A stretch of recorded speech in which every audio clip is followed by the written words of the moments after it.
Olá, tudo bem? O Câmara Aberta desta semana veio até o restaurante do renomado chefe de cozinha Onildo Rocha, esse que é o primeiro restaurante de alta gastronomia do estado.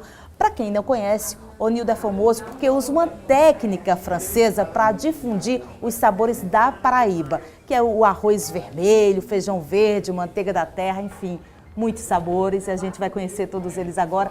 Primeiro, seja muito bem-vindo ao nosso programa. Obrigado. Eu queria primeiro começar com a tua história, Onildo, que é fantástica, inclusive. Obrigado. Antes de chegar a ser um dos maiores chefes, né, do Brasil, você administrava uma rede de lanchonetes com seus pais. Então, minha família tinha na época uma rede de lanchonetes, né? E foi quando eu comecei a me interessar, a entrar por essa coisa da gastronomia, criar sanduíches, estar junto com eles, né? Isso jovem? Bem jovem, acho que tinha 15 anos, acho 15, 16 anos. E aí, por já existir essa empresa da família, eu entrei, embarquei e fui tentando, a princípio, dando opiniões em sabores, em formatos de sanduíches e tal. A parte administrativa ficou bem depois. E você já gostava de inovar nos sabores? Eu já gostava de fazer umas... Gordinho, né? Todo gordinho gosta de comer bastante. E eu sou muito inquieto, eu não sei esperar muito. Então, eu ia para cima, ia fazer, entrava na cozinha, sabe? Eu nunca fui de esperar alguém me entregar nada. Então, eu sempre fui atrás de tentar resolver. Então, eu ia resolver minha fome. E aí terminou virando uma alquimia, assim, na construção de sabores, de sanduíches, né? E isso faz muito tempo. Logo depois disso, depois da Cocotas, que era essa rede de lanchonete que a gente tinha, que era super famosa na época. Aqui em João Pessoa, exatamente. Aí eu passei a ter uma unidade dessa lanchonete dentro de uma universidade. E aí era minha essa unidade, era eu que administrava, não só criava sabores. Aí eu passei até a parte administrativa da coisa. Mas você sempre teve essa paixão pela culinária da região mesmo, assim? Sempre. Do Nordeste? Sempre. Uma coisa que quando eu fui cursar, quando eu fui fazer o curso em São Paulo, eu fui com a ideia de voltar com as técnicas que eu ia aprender, né? Eu estava entrando numa academia, então essa academia me dá situações diversas, diferentes de técnicas, mas eu não queria perder a essência, né, da nossa gastronomia nordestina. Então eu queria fazer com que essas técnicas enaltecessem os nossos produtos e a nossa gastronomia. E de que forma, né, usar tudo isso? Então, logo depois da universidade, eu comecei a trabalhar com um chefe francês, Laurent Soadot, e esse realmente tem uma história mais aprofundada, porque na verdade eu não faço uma cozinha francesa. Eu uso a metodologia francesa na construção da nossa gastronomia. Então, quando eu entendi isso, usar a metodologia do francês para entender o alimento, entender o produto e transformar, sem modificar a nossa cultura gastronômica, né, fazendo um rubacão, vamos dizer, né, que é tão nosso. Mas o nosso rubacão é feito numa panela só, tradicionalmente na cultura. Então cozinha o arroz, o feijão, né, põe as carnes e aquilo tudo vai virando uma panelada, né, cheio de sabores, né, muito saboroso, mas aí cada ingrediente desse rubacão tem um tempo. Então o arroz ele tem um tempo de cocção, de cozimento diferente do feijão. A carne, se eu selo ela, se eu grelho ela de uma forma diferente, ela vai me trazer um sabor diferente. Então isso aí é onde vem a técnica. Francesa? Não, é uma técnica da gastronomia, da culinária, exatamente. Então, eu faço a cocção do arroz separada, aí eu cozinho o feijão separado, a carne, e a gente faz um refogado com todos os ingredientes e depois vai unindo eles de forma que quando eu morda, quando eu coloque a colher na boca, eu sinta cada grão. O nosso cultural é tão rico em sabor quanto, só que quando a gente come, a gente sente um sabor só, né? Então, essas diferenças de texturas, de sabores, é onde começa a entrar a técnica na gastronomia. E que técnica francesa é essa? Que eu fiquei curiosa, que a gente sabe que a culinária francesa é uma das mais ricas, exato, né? Exato. Na verdade, a gente tem uma aproximação muito forte com a França, o Brasil e o Nordeste. E eu descobri com essa aproximação com o meu chefe, com essa convivência com ele no dia a dia, uma aproximação mais ainda, inclusive de similaridades de receitas. Na França é muito conhecida uma preparação chamada cassoulet. que é um feijão branco, na verdade, é um cozido de feijão branco com carnes diversas, geralmente de porco. E essas carnes são provenientes de salgas, de nossa carne de sol, nossa charque, né? Ou de confis, de confitados dentro de gordura. E aí a gente tem o mungunzá. Nosso mungunzá do sertão é um mungunzá salgado. Isso. Não sei se você conhece. Isso, claro. Muito. E ele é feito dentro do mesmo processo. É um grão seco que é hidratado no cozimento e que é utilizado charque, paio, né? Então a gente começou a juntar as ideias. É muito próximo. E você foi identificando, E a gente foi identificando, e isso foi me apaixonando. Então, assim, hoje a gente tem um arroz de pato, que é bem conhecido, que é um arroz de pato feito com o nosso arroz vermelho, que é um arroz da terra. Um arroz da terra, exatamente, que está na arca do gosto, no slow food, como um dos ingredientes a sair, né, entrar em extinção por desuso. Exatamente. Há muitos anos atrás, muitas décadas atrás, houve um decreto proibindo o cultivo do arroz vermelho no Brasil, para que pudesse entrar o arroz branco, né, o arroz asiático, né? Então, coisas de grandes indústrias antes de... Não eram nem grandes indústrias, de grandes complôs, interesses, né? Exatamente. E aí o arroz vermelho foi ficando em desuso. Então foi entrando em desuso. Até no sertão, aqui do estado, onde se usava mais. Né? E o Vale do Piancó é onde ficou essa arca, né? Que foi o único lugar que continuou cultivando durante todos esses anos. E aí a gente está no Slow Food, que é um movimento internacional que protege os alimentos em diversas situações, né? No caso do arroz vermelho, na possibilidade de entrar em extinção. E agora a gente está enaltecendo e fazendo com que use. Para a gente, isso nunca ficou muito claro, porque aqui no Nordeste, principalmente na Paraíba, a gente sempre usou muito o arroz da terra. Nosso arroz da terra, com arroz feito com leite, um maxixe cozido, uma carne de sol assada na brasa, o arroz de leite nunca faltou, né? Então, para a gente não sentiu muito, mas no Brasil todo isso aconteceu. E você se preocupa muito, claro, óbvio, com os nutrientes, né? No caso do arroz da terra, ele teria mais nutrientes do que o arroz? Riquíssimo. O arroz branco ele é muito polido, né? E para que ele fique bonito, para que fique polido, ele perde muito dos nutrientes. O arroz nosso, o arroz da terra, o arroz vermelho, ele é mais brutão. Então ele é mais... Por isso que ele cozinha de forma diferente, né? Voltando para o prato, agora eu lembrei. O arroz vermelho com o pato é uma junção de um ingrediente, de uma receita francesa, que a gente faz um confit de pato, para fazer o arroz, que é o arroz vermelho. Então, essa é uma das situações onde a Paraíba se une à França. Mistura, exatamente. Né? Mas não com uma técnica muito certa do que é a francesa, mas sim com o pensamento da metodologia. É um pouquinho além. Pois é, isso é inédito, assim, você acha que usou muito? Porque eu sei que você conquistou clientes, né? Pois é, essa nossa gastronomia, essa nossa cultura nordestina, ela é muito desejada no Brasil inteiro. Então, eu sou um felizardo de ser nordestino, de ser apaixonado pela nossa cultura. É uma diversidade exatamente, que a gente tem, exatamente. Né? E de ter tido de poder ter chegado no Sul, no Sudeste, no Brasil inteiro, viajando com esses ingredientes e fazendo isso acontecer. Então, na verdade, assim, eu sou um transformador ou um interlocutor, eu só faço levar o ingrediente. O grande astro, na verdade, a grande coisa é a nossa cultura, é o seu Dedé, que eu vou te explicar quem é, que é um produtor orgânico aqui de Lucena. Eu ia te perguntar, porque existe essa preocupação sua também com um produto orgânico, né? Ainda mais em dias atuais, em que se tem tanto cuidado. Mas você, em especial, tem esse cuidado, você vai até o local. Exato. Como é que é essa história? Então, na verdade, o restaurante, ele nasceu num desejo da gente tornar sustentável a cadeia produtiva local. É muito comum a gente ir nos restaurantes da cidade e ver uma gastronomia internacional, com utilização de produtos importados, inclusive, e que eu acho que é válido, que tem que ter, a diversidade tem que acontecer.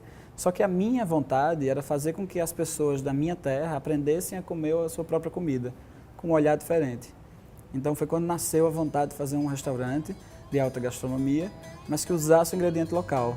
Então, a princípio, a cidade ficou meio sem entender Eu vou para um restaurante para comer feijão verde, sabe? Eu vou para um restaurante para comer arroz vermelho. Você faz um boteco, né? Eu vou no boteco, eu vou na minha casa, sabe? E aí, aos poucos, eu fui construindo isso, conquistando. E, graças a Deus, hoje a gente tem um sucesso dos nossos clientes, a satisfação, né, do que é servido. E ainda mais, e uma coisa muito além disso, que é a satisfação da nossa cadeia, dos nossos produtores.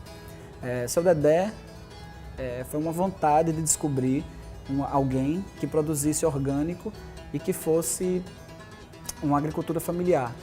Há 6 anos atrás, o Sebrae me apresentou Seu Dedé como um produtor orgânico familiar. E eu comecei a me aproximar dele e a gente começou a pesquisar juntos. Ele começou a perguntar, mas o que é que falta? Qual o ingrediente que você gostaria de ter e que você não tem? Aí eu refiz a pergunta. Não, Seu Dedé, qual o ingrediente que você mais gosta de produzir? O que a terra dá melhor?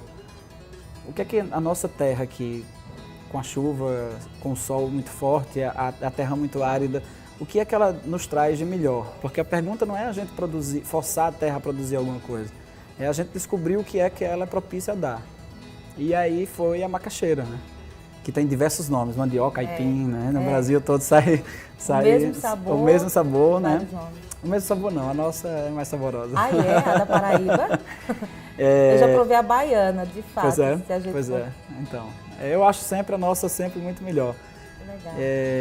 E é o que acontece, o Seu Dedé me apresentou uma macaxeira que ele planta orgânica, né? Que tem uma sensibilidade totalmente diferente, né, das outras que a gente encontra. A gente fez uma preparação, que é uma técnica francesa, que é um confit. Então eu fiz o cozimento dela dentro da manteiga de garrafa. A gente colheu, trouxe para cá, e aí eu descasquei a macaxeira. A gente não faz um cozimento na água, a gente coloca ela imersa na gordura, na manteiga de garrafa, e faz uma cocção baixa, com temperatura de 80 graus, 70 graus, no máximo 80. E isso faz com que ela sugue toda a gordura da manteiga e cozinhe, fique molinha para comer. Então ela fica extremamente saborosa. Isso riquíssima em tudo você descobriu, você foi fazendo, testando, até chegar... É a vivência, a observação na cozinha, né? Isso é muito da cozinha francesa, essa coisa de observar. Né, de ver o gestual, eles falam muito nisso, no gestual, o partager, que é compartilhar as informações, né, eu tenho um tipo de informação, você tem outro e a gente conversa sobre isso, então isso muito... Experimentar junto, exatamente, né, exatamente. Então a gente construiu essa cozinha, a gente construiu esse restaurante dentro desse princípio, isso há 4 anos atrás. De 2 anos para cá, eu comecei a mudar a minha pesquisa, e a gente começou a introduzir a literatura de Ariano Suassuna dentro da nossa cozinha. De que forma? Ariano tem um movimento, que é uma construção de vários pensadores nordestinos, que se chama movimento armorial.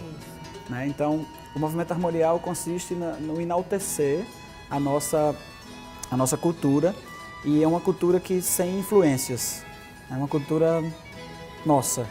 Sem influências de outras culturas. E aí a gente descobriu que a gente fazia uma cozinha armorial, porque a gente já cozinhava os produtos locais, a gente tinha a influência da cozinha francesa, mas não como técnica, assim como metodologia, como forma de pensamento. E eu comecei a me aproximar da família de Ariano. Eu tive o prazer de conhecer Ariano, eu sempre fui fãzaço desde 8 anos de idade. Eu sempre fui apaixonado pelo que ele escrevia, pelo jeito que ele tratava as coisas. E eu comecei a me aproximar da família dele e a pedir permissão para que a gente construísse isso junto. Eles têm uma fazenda em Taperoá, que produz um queijo de cabra premiadíssimo. Leite de cabra. Leite de cabra. Esse projeto está sendo premiado no Brasil inteiro e foi iniciado com umas cabras que Ariano comprou, junto com o primo Manelito, que hoje é quem toca a fazenda, com o dinheiro que ele ganhou de um prêmio do livro Pedra do Reino. Ele ganhou um prêmio em dinheiro da publicação da Pedra do Reino e com esse dinheiro ele comprou as primeiras cabras da fazenda. Então, hoje eles têm um dos maiores rebanhos em termos de raças nativas, locais, e eles continuam com um pensamento muito forte que a Ariane deixou para a família inteira, que é enaltecer o que é nosso, que é fazer com que o nosso seja colocado como protagonista na história. E é muito engraçado porque os queijos no Brasil, eles passaram um tempo com esses queijos ilegais, porque ele precisava ter uma nomenclatura. Ele faz um tipo de queijo que não podia ser o queijo Arupiara, por exemplo, que é o nome do queijo que eles deram para o queijo, que é uma receita deles e tal. Tinha que ser tipo Reblochon, que é um queijo francês. Tinha que ser. Tem que ser, pela legislação vigente, tem que ser. E eles começaram a quebrar isso, pesquisar. Pra criar o que é deles. Encontrar uma forma de dizer, poxa, eu não posso fazer um queijo tipo francês, eu não me inspirei no francês para fazer. Eles não, nesse momento não. Então, eles começaram a pesquisar muito. E uma passagem muito interessante de um dos queijos dele é que um amigo tinha acabado de voltar da França e trouxe uns queijos para eles provarem. Além dos queijos, trouxe umas ervas, finas ervas de Provence, que é muito comum na França, na região da Provence, temperar queijos com essas ervas. E aí eles façam um teste, eles fizeram um teste. E aí ele diz, muito engraçado, nem eu, nem ele, nem ninguém gostou desse queijo temperado com finas ervas de Provence. E ele pensou um pouco e falou assim, eu vou fazer os meus queijos com nobres essências nordestinas. E aí ele tempera os queijos até hoje com cumaru, né, com o que ele encontra ali na região. Né, então, com aroeira, né? Então ele falou, essas são as nossas essências, sabe? Esse é o nosso queijo. E esses queijos são temperados? Tem vários tipos de queijo. Tem queijo com mais cura, que é um queijo que passa mais tempo para criar uma casca, né? E ele fica com um sabor mais forte.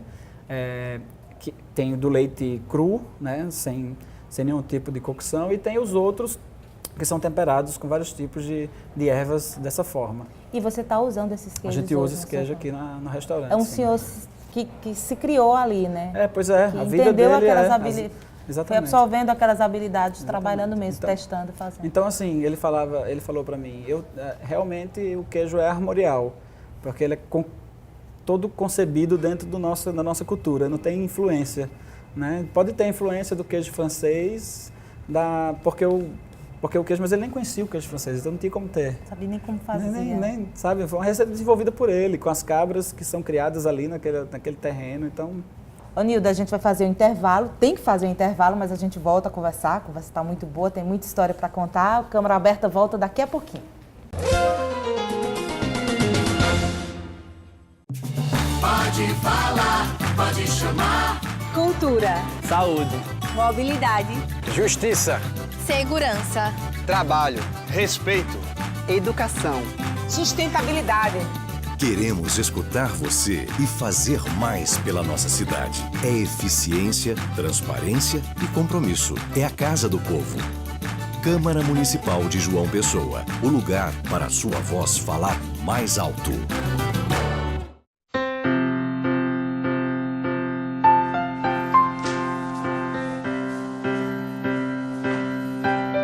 O que passa pela Câmara fica para você. Câmara Municipal de João Pessoa.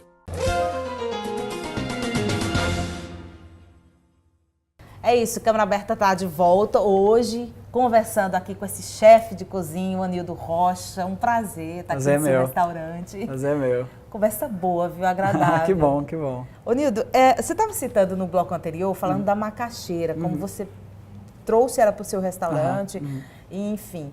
Eu queria que você citasse aqui outros produtos, além do arroz vermelho, que a gente já citou também, falou da manteiga da terra, que está sendo muito utilizada hoje, né? Resgatada, inclusive.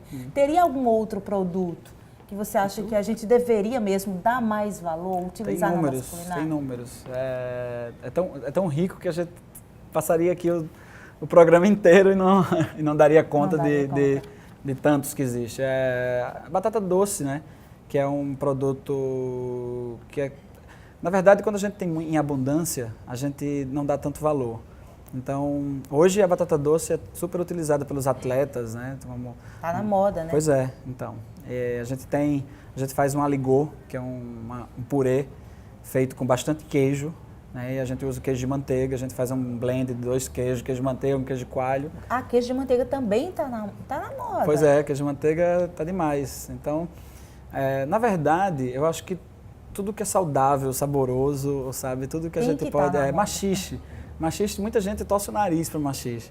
Né? Mas, por exemplo, a gente faz o nosso hambúrguer, que tem aqui no restaurante, que ele é feito um picles de maxixe. No lugar do pepino, a gente usa o maxixe, que na verdade é um primo do pepino. Né? A minha infância inteira eu comia maxichada. Né? Não sei se você... Já ouvi falar. Cozido no leite, bem temperado. Tem uma fruta também que é super azeda, mas que na minha família era uma sobremesa que todo mundo corria para... Como é que é? Umbu. A gente faz a umbuzada.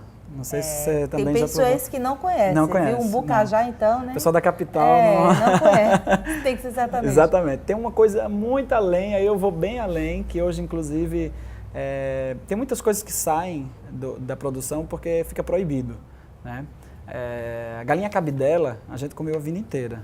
Isso. Né? E hoje o sangue é proibido usar No molho, que é exatamente, preparo do molho, um preparo né? cultural, assim, que não... Uma coisa que eu via muito na infância era o chouriço, que é o sangue, o doce feito do sangue do porco. Né? Com especiarias e tal. A gente começa a nem saber, na Pois verdade, que era sangue. Pois é, e é super saboroso. Quando fala sangue de porco, todo mundo fica meio... Por causa do porco. Eu fui convidado para falar sobre comida sertaneja num programa de televisão, e aí eu levei o chouriço, mas falei para a produção, eu não vou divulgar que é sangue de porco. Por que proibiu?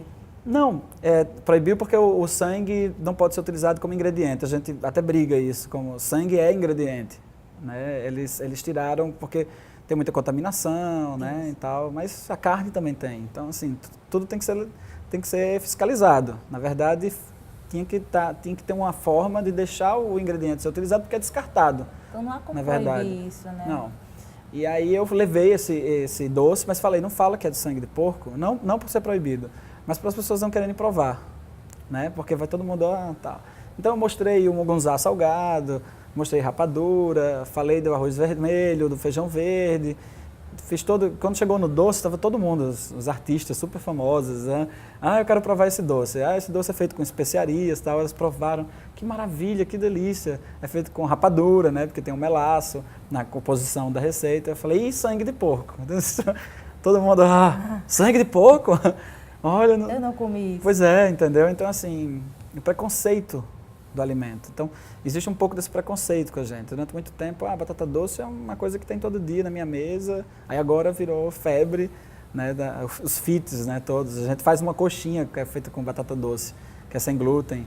Então, assim, as pessoas precisam entender que o produto, ele não existe moda ou não, sabe? Existe produto bom, né, bem plantado, orgânico, né, com várias vitaminas, e existe um produto que não é tão rico em vitaminas e que não é tão rico em sabor. Mas a gente tem que estar sempre valorizando os nossos ingredientes.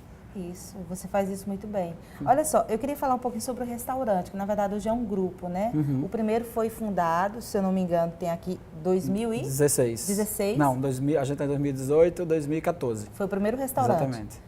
E hoje você tem uma casa de eventos. Isso.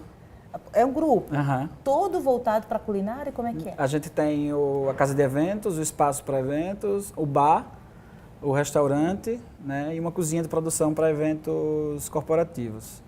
Né? Você pensava um dia Não. que fosse? Eu acho que se eu imaginasse o que ia passar para construir isso tudo, eu não teria chegado. Acho que um pouquinho a inocência do sofrimento faz a gente ir mais além, né? E desde que você foi para São Paulo para estudar gastronomia, você já tinha nesse pensamento, junto com você, levava com você o pensamento de resgatar essa culinária, Sim. de trazer? Você sempre trabalhou com isso na casa? Isso sim. Não, na casa de eventos não.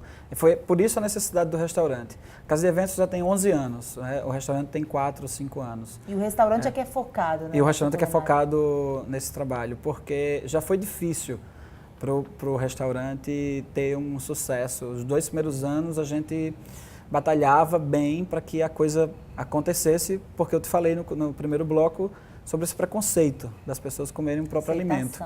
Aceitação. Hoje, graças a Deus, a gente tem uma aceitação maravilhosa, a gente recebe muito turista, muita gente fora, né? E o restaurante é composto não só pela gastronomia paraibana, mas todos os detalhes, né? Eu sou apaixonado por obra de arte popular, e coleciono, inclusive, e conheço a maioria dos artistas, né, que tem obra aqui. E a gente quis trazer esse outro olhar da Paraíba, assim, que uma coisa não caricata demais, do Lampião, da Maria Bonita. Exato, sabe? e não é Nordeste, é Paraíba, né? Exato, Você não está trazendo exato. de outros estados, Exato, é tudo não, aqui. exatamente, o hall de entrada foi todo pintado é um afresco todo feito por Clóvis Júnior. Esse ambiente que a gente está aqui, você Esse usa. ambiente tem vários artistas locais, né? Então, as panelinhas que a gente usa lá embaixo, a gente tem uma cozinha que eu quis criar para se aproximar mais do público, porque as pessoas tinham uma ideia de que a alta gastronomia era muito caro, que eles não podiam subir e tal. Hoje a gente tem os cardápios, valores completamente acessíveis. Além disso, a gente tem uma refeição no bar, que a gente chama de PF, mas é uma panelinha chefe, feita, né? Que é uma panelinha feita por Dona Nevinha de Itabaiana, é uma panela de argila negra e tal, e a gente serve ela amarradinha com uma chita, e dentro dessa panelinha tem muita nossa comida. Essa temporada a gente tem rubacão, tem osso buco, com farofa de cuscuz e arroz de leite, né? Tem um arroz de costelinha, né? Então, assim, é muito esse resgate do que a gente tem culturalmente. E, assim, o exercício dos cozinheiros, meu e dos meus cozinheiros, é que a gente cria alguma coisa que seja possível comer dentro da panela. Então, não é uma panela que vem para a mesa para ser colocada num prato e comer. Na verdade, a panela é o prato. É o prato. Né? Então, isso tem uma repercussão tão grande que semana que vem, agora dia 14, eu vou cozinhar para um dos 4 maiores chefes do mundo. Daniel Boulou, que tem restaurante em Nova York, foi convidado para um evento aqui em São Paulo, e aí eles me convidaram para fazer um jantar com mais outro chefe, e em pauta o que está é a gastronomia brasileira. E aí eles me escolheram, uma honra imensa, né? Assim, fiquei super feliz e nervoso ao mesmo tempo. E a gente vai servir uma panelinha miniatura, sabe, com rubacão dentro. Com rubacão, exatamente, que é o que a gente tem de rico para apresentar, sabe? Eu acho que o brasileiro tem muito isso. Ele quer sofisticar a gastronomia, só que para sofisticar ele quer colocar coisa importada.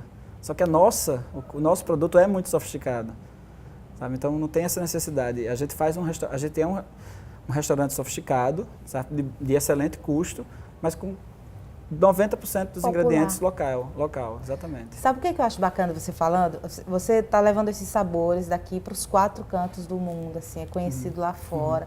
E você acha que, de certa forma, você está recuperando uma autoestima do paraibano, uma identidade que, de repente, se perdeu aí, você está resgatando? Pois é, eu me escondi um pouco atrás disso, mas cada dia está ficando mais aparente.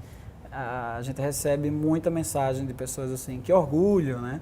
Que bacana ter uma pessoa que tá nos representando. Então, realmente eu acho que faltava alguém que eu não tenho um papel importante. Eu simplesmente, como eu falei no início, eu coloco o ingrediente no lugar certo, sabe? Não é o grande astro da coisa é o ingrediente. Continuo falando, é a nossa cultura que todo mundo quer conhecer.